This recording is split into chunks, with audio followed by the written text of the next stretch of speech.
that coffee down.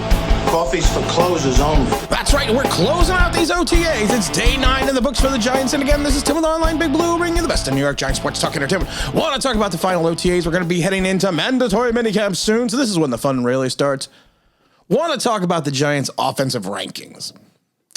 I was perusing the news the other day or yesterday, and I noticed that CBS Sports came out with their rankings, and they currently rank the Giants' offense 28th in the NFL, while the 33rd team, I guess they're a website, I don't know what the hell they are, they rank the Giants' offense dead last. Listen, I am not a huge proponent right now of the Giants' offense because I don't know what it's going to be yet.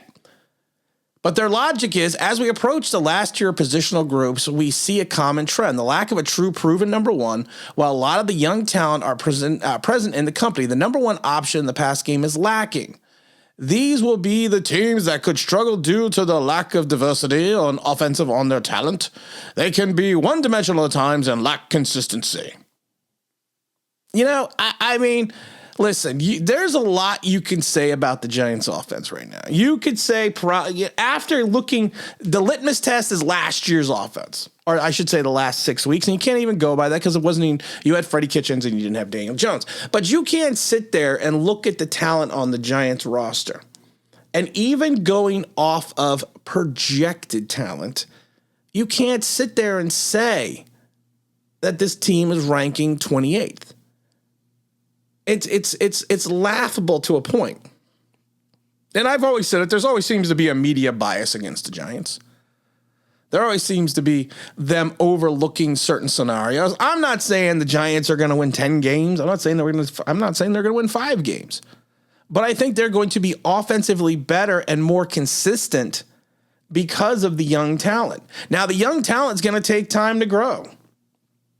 Wan'Dale Robinson's got to figure out if he's going to be a Percy Harvin or a Tavon Austin or even a Dave Mega. We got to figure out what that role is going to be in the offense, but he is going to be put in a place where he can make plays positionally. You also have Cadarius Toney. While Cadarius Toney had one good game in Dallas his rookie season and had a whole bunch of myriad of problems, he still has offensive capabilities in the slot. I don't see you putting him on the outside, but he still has the quickness. He still has the speed. He's just got to learn. He's got to do like a Tyreek Hill did. Tyreek Hill, when he came out into the league, was a terrible route runner, but he did return punts. But what we need to do is he needs to figure out his route running ability because he can't do the jitterbug thing all day long. Because I've said it before and I've said it a million times. The league kind of figured it out this last couple of weeks because all you have to do is park your ass in front of him and wait for the cavalry to arrive. Now, what's going to happen is he may break something at times, but I would say more often than not, he's not going to. So he just needs to learn to become a more consistent and better route runner. And then you look at Sterling Shepard. Yes, he's coming off the Achilles. He's a question mark. I'll give him that. But then you also look at Kenny G. Kenny G, for all the problems that he had last year, his lack of involvement in the offense, it's one of those things that it's like, he's going to be better than he was last year. Is he going to be the number one primary target? He should be. Is he going to be the player that he was those 2 seasons in Detroit? I doubt it because it's a different offense. You're also not in the dome. But he is probably within the top 25 of receivers. If you pull the top 25 receivers, he's probably around 25. I would put him at. So you have to look at it that way as well. And then you got to remember Darius Slayton. We did a whole video on Darius Slayton, why he was not as bad as fans were making him out to be. I expect a huge bounce back year from Darius Slayton. I think he is a number 2 wide. You said 2. I think he's a number 2 wide receiver on a good team. He could potentially be a number 1 on the Giants because of the talent, but he still has potential. And we're not even going to get into the tight ends because we got Bellinger, who's going to be the greatest tight end in the history of the world. Joking. Ricky Seals-Jones is a quality tight end. He's a pass catching tight end, but you also got Jordan Atkins as well. And then you forget You have Saquon Barkley still in the back, potentially a healthy Saquon Barkley with a quality backup behind him.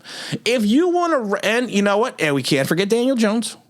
Mr. Jones, can't forget Daniel. Daniel at times will be maddening, and I'm not talking John, but he will be maddening at times in this offense. He's going to make stupid plays. I still don't see him ever cracking the top 15 echelon of quarterbacks. But I could see him in the high 20s, which is more than serviceable to run, which is probably going to be a combination of the Buffalo/Kansas City offense. So if you put all those things together, and then also if you want to look at, I guess you can't really count the offensive line because they were just talking about offensive weapons. But you put all that stuff together, all that crap together, and know what you get? You got not a top. I was going to say a top 10 offense. I'm drinking at 9 o'clock in the morning. You have maybe an offense ranked in the 20s. Potentially high 20s. Because they're probably going to start off sluggish until they can figure everything out, because they are installing a new system. You have a whole bunch of new components, but I'm not ranking them 32nd. I think they could finish as high as 20 if everything goes as well. But it's just it's just a generalized stupidity that you see these things, and like I said, CBS had him 28th. I think that's still too low. If Daniel Jones plays beyond expectations, you could be looking at like the 19th or the 18th ranked offense, which is, if you have a good defense, which is more than serviceable to win. Vegas, of course, dropped the Giants line from 7 wins to 5. And that's probably going to fall down even a little bit more as preseason rolls along, or we get into preseason. But that's what you got to look at. It's just minutia. It's just internet fodder. Sorry. Faja. I am your Faja. Oh, my God. So we had the last day of the OTAs coming out here. It was a shortened practice. So, there wasn't really much, going on. The Giants won't be in pads until about 5 days into training camp. So I got to kind of wait before I say anything about anything, because everyone looks good running around in shorts until you put on the pads. Until you strap it on, that's when you know, and that's when you figure out what you have as a player and as a team. I had someone get mad at me in the comment yesterday because I basically said that that let's wait and see with these kids before we start anointing them the greatest all-stars, because there's plenty of people that looked great in shorts and a helmet and can't cut it when you get on the field with the pads. That's just a fact of life. That's just the way it is. That's just football. It's also baseball. But like I said, it'll be a while. It's going to be a while before we see the pads. But we're looking at what they're running a little bit with the Giants. They ran a lot of empty backfield sets late in the practice yesterday with Saquon split out wide.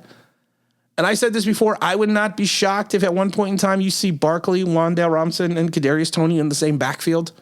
And I'm talking in the backfield. They're saying there was a lot of pre-snap motion, all which combined with Daniel Jones getting the ball out of his hands quickly.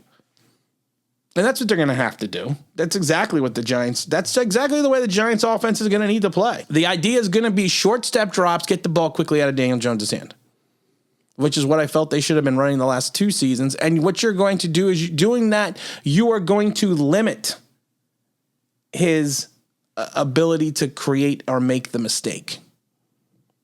And that's what's going to happen. Now, they were saying that with the faster offensive pace over at the OTAs, that Daniel Jones was appearing to make fewer mistakes, which is helping his processing. And that's the thing. If you have a quarterback that you lack a true understanding of, or you lack the confidence in, what's the first thing you do? You go to a short passing game offense. Get the ball out of his hands quick. Don't overcomplicate it. Keep it short, keep it short, keep it simple. And I think that's what we need to look at with the Giants offense. And I think I've said it before. I think the Giants are going to go run heavy, short passing game, keep it simple, Not. There's a difference. I'm not saying keep it. I'm not saying go vanilla. Ice, baby. Stop. Collaborate and listen. I'm not saying go vanilla ice. I'm saying just keep it in the realm of simplicity. Limit Daniel Jones's options, which will then limit his options to cause a turnover. Just keep it simple. Kayvon Thibodeau, he's still wearing the red jersey. Seemed to be moving well in camp. So, people are saying, like I said, it's again, like I said, until we put on the pads, we'll have to figure it out. I love it when people are saying Darius Slayton is fighting for a roster spot to beat out. Yeah, I don't see him fighting for a roster spot. I think he's got a roster spot. It's pretty well locked up. But this is something, like I said, it's you really don't know what you have. We got mandatory minicamp coming up soon, but you really don't know what you have till you put on the pads. And that's just the way we got to look at this. And again, this is Tim with Online Big Blue, being the best in New York Giants sports talk and entertainment. And as always, if you could like, if you subscribe, if you're ringing that bell, you know what it means, that'd be awesome.